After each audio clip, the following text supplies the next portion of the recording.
Itu bagusnya orang tua Bali itu selalu bertanggung jawab ya terhadap anak laki-lakinya. Dan dia kemudian yang akan mengcover semua.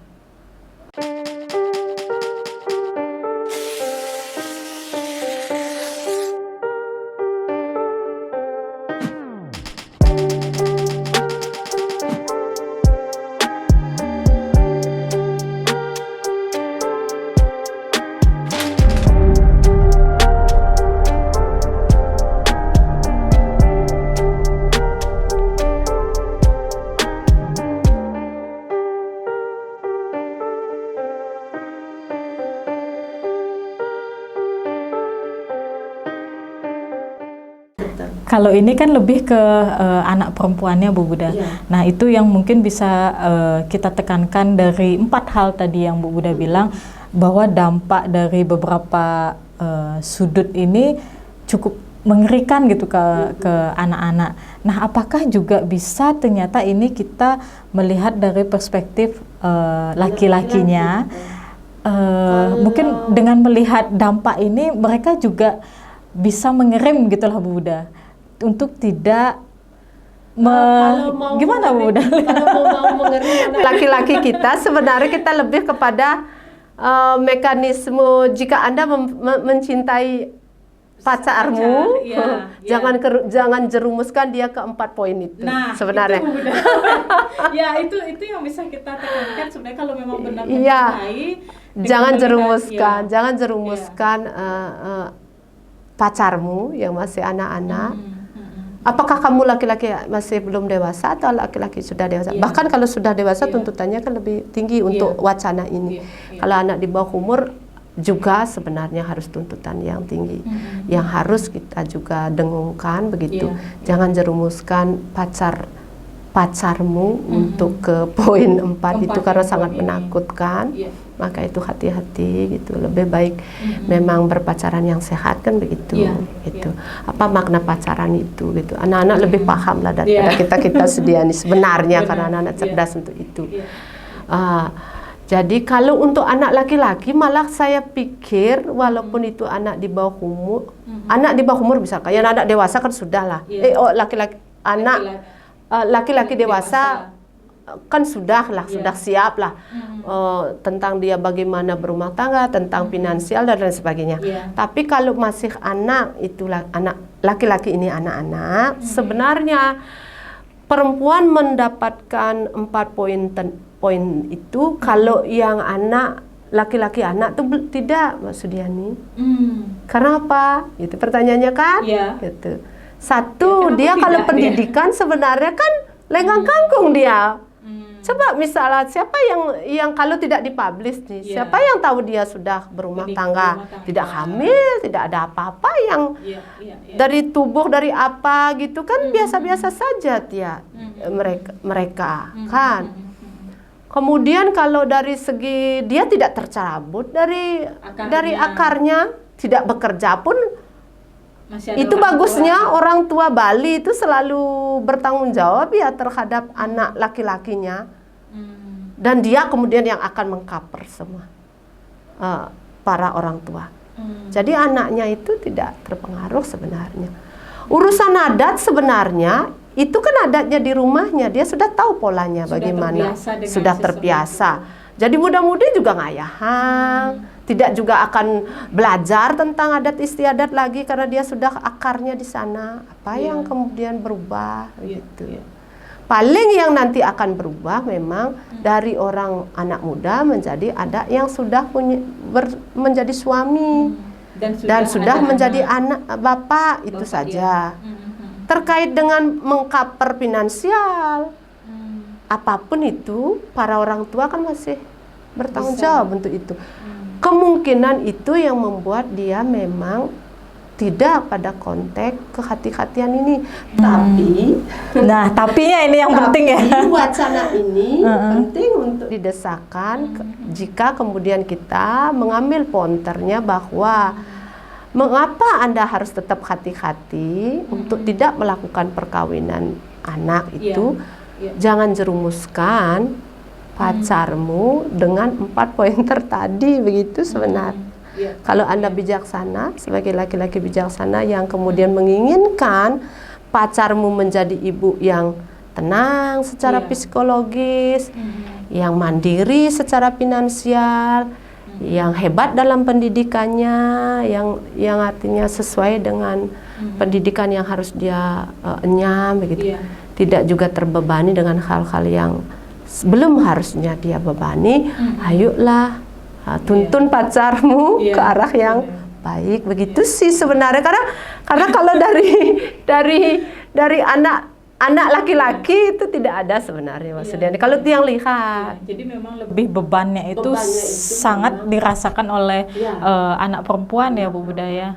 Maka itu selain kemudian kita dorong anak laki-laki untuk tidak seperti untuk benar hati-hati, yang harus lebih hati-hati sebenarnya anak perempuan kita. Itu karena belum apa-apa Anda sudah harus memikirkan 4 pointer itu. Pastikan itu jangan terjadi gitu. Ya, tentang pendidikan dirimu, tentang dirimu harus bagaimana dengan adat, gitu. Tentang bagaimana kemudian Anda anak kemudian mengurus anak, apalagi itu yang tadi itu. Termasuk juga ini Bu Budah pendidikan. Iya. Kemudian tercerabut dari akarnya dia. Kemudian Anda pahami bagaimana konteks tercerabutnya dari rumah orang tuamu. Itu sih sebenarnya. Iya. Dan juga yang lebih penting kan di sini tidak hanya kita soal satu generasi aja, satu pasangan ini, tapi juga generasi berikutnya. Karena pasti di sini emosinya juga belum stabil, terus dia belum tahu bagaimana. Jika memang mau menghasilkan memang seperti apa yang diamanatkan oleh undang-undang perkawinan, memang untuk melahirkan generasi unggul, memastikan memang usia juga harus menjadi pertimbangan penting untuk kita melangkah ke jenjang perkawinan. Jadi jangan sampai egois dan hanya mengejar kesenangan sesaat itu ya. Iya. Bu Budah mungkin juga bisa menyampaikan sedikit ini terkait tadi kan Bu Budah menyampaikan bahwa kasus itu ada terjadi di daerah Bangli salah satunya. Nah, apakah ada faktor lain yang menyebabkan secara geografis mungkin atau di suatu wilayah kok di situ banyak terjadi perkawinan dini? Seperti itu. Misalnya kalau kita bandingkan daerah perkotaan sama daerah pedesaan, apakah lebih banyak hal-hal seperti ini terjadi di daerah pedesaan karena mohon maaf misalnya faktor ekonomi itu atau bagaimana? Begini, kalau Tiang berpikirnya kalau ini terkait dengan latar belakang Tiang, Tiang sebagai orang Bangli kan. Atau di mana sajalah di kabupaten lain. Sebenarnya inisiatif untuk memulai perkawinan secepat mungkin karena memang tidak mengenyam pendidikan, Mbak Sudiani. Tidak ada tanggung jawab untuk saya harus selesai berpendidikan ya gitu. Karena kan tidak sekolah nih, tamat SD, tidak melanjutkan ke sekolah. Jadi dia merasa tidak ada tanggung jawab untuk mengenyam pendidikan yang lebih tinggi, untuk kemudian selesai bersekolah, baru kemudian memikirkan yang lain. Nah, karena hal itu kemudian apalagi setelah setamat SD, dia sudah bisa menghasilkan finansial begitu. Jadi dianggap tahapan berikutnya harus kawin apalagi begitu. Karena kan tidak ada tanggung jawab apalagi menurut mereka. Cuma dia tidak pada konteks memahami kalau toh kemudian saya melakukan perkawinan di usia dini ini, usia anak ini, apa pointer yang tadi itu walaupun tidak pada konteks berpendidikan gitu maksudnya. Berarti poin yang lain itu tidak dilihat ya. Dengan juga satu lagi itu tambahannya adalah kesehatan reproduksi itu. Itu yang tentang reproduksi yang belum siap untuk segala sesuatunya. Itu seperti itu.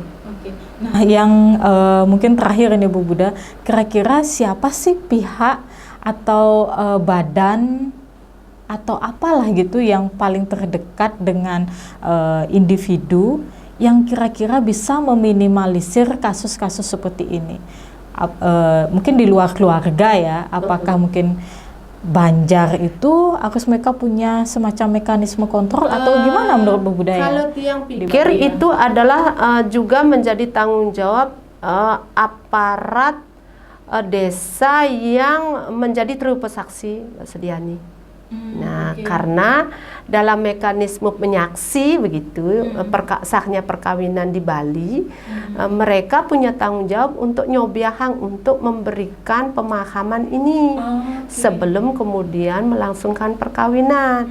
Nah, jadi beliau-beliau harus memastikan bagaimana beliau memberikan arahan, memastikan bahwa harus mencari dispensasi kawin dulu sebelum melakukan perkawinan, gitu.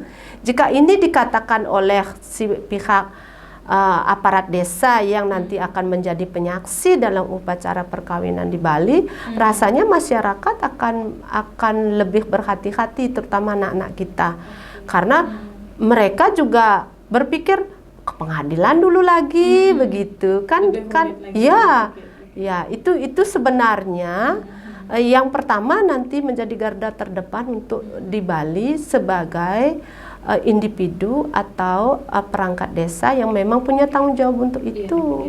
Berarti mereka ini benar-benar punya peran yang penting ya untuk sosialisasikan itu memberikan arahan gitu. Bagaimana dia memberikan warning bahwa jika Anda siapapun gitu untuk mau melakukan perkawinan di usia anak sebelum berusia 19 tahun harus dulu mencari itu dispensasi kawin ke pengadilan. Kalau belum, kami tidak akan melakukan triupasaksi itu, begitu. Rasanya itu yang menjadi pintu masuknya untuk kasus ini. Dan semoga itu juga dari percakapan kita ya Bu Budaya itu bisa menjadi atensi dan benar-benar digarisbawahi oleh dampak-dampak. Iya, betul. Digarisbawahi juga oleh para aparat di desa bahwa tidak sejogjanya tidak melakukan kelanjutan upacara perkawinan itu sebelum ada dispensasi dari pengadilan. Ya, dispensasi kawin dari pengadilan. Karena nanti ini akan hati-hati Bu Sudiani, sebelum lanjut, yang lupa nanti jangan pernah diartikan, karena ada beberapa aparat desa yang mengartikan begini, izin kawin dari orang tua itu pernyataan bermaterai 10.000 itu sudah cukup. Iya, tidak. Bahasa memang izin perkawinan, dispensasi kawin itu dari pengadilan. Jadi begitu ya. Jadi jika selama ini atau nanti masih ada yang berpikir bahwa surat izin itu cukup dengan materai 10.000, itu tidak berarti ya. Oke. Karena kalau toh kita kemudian membawa itu ke catatan sipil ya tidak bisa, otomatis akan ditolak. Oke. Iya. Begitu untuk akte perkawinannya itu. Dan juga akan ada celah bagi orang yang ingin melaporkan kasus itu, kan bisa dilaporkan. Jadi dispensasi kawin di pengadilan agama itu pengadilan negeri bagi orang tidak beragama Islam, memang di pengadilan agama untuk yang Islam di pengadilan agama, dan pengadilan negeri untuk yang tidak beragama Islam. Nah, itu sifatnya wajib dan harga mati ya. Harus memang. Kalau berdasarkan undang-undang kan memang dispensasi kawin yang dimau. Dan itu memang rigid ininya. Prosesnya maksudnya nih, karena ada pembuktian, ada saksi-saksi. Teman-teman, itu tadi kita sudah membahas dan mengungkap sejelas-jelasnya ya tentang perkawinan anak di Bali, dan sebenarnya itu juga terjadi di daerah-daerah lainnya di Indonesia. Nah, tadi sudah ditekankan 4 poin dampak yang luar biasa bisa dialami oleh terutama anak perempuan jika perkawinan anak ini terjadi. Nah, semoga apa yang kita diskusikan tadi, kita obrolkan benar-benar bisa menjadi catatan atau hal yang sangat digarisbawahi oleh kita semua ya. karena terlalu menakutkan dampak yang bisa terjadi akibat dari perkawinan anak ini. Dan tidak hanya dari pihak keluarga yang kiranya perlu untuk benar-benar memberikan atensi, tapi juga dari petugas di desa dan juga para pemimpin di desa itu. Nah, semoga kedepannya anak-anak pun bisa saling menjaga diri, baik dari pihak perempuan maupun laki-laki, agar jika kita mencintai, ayolah mencintai dengan tulus dan tidak menjerumuskan pasangan kita ke 4 poin yang tadi. Ya, teman-teman, baik, kita ketemu lagi di episode berikutnya. Sampai jumpa dan terima kasih.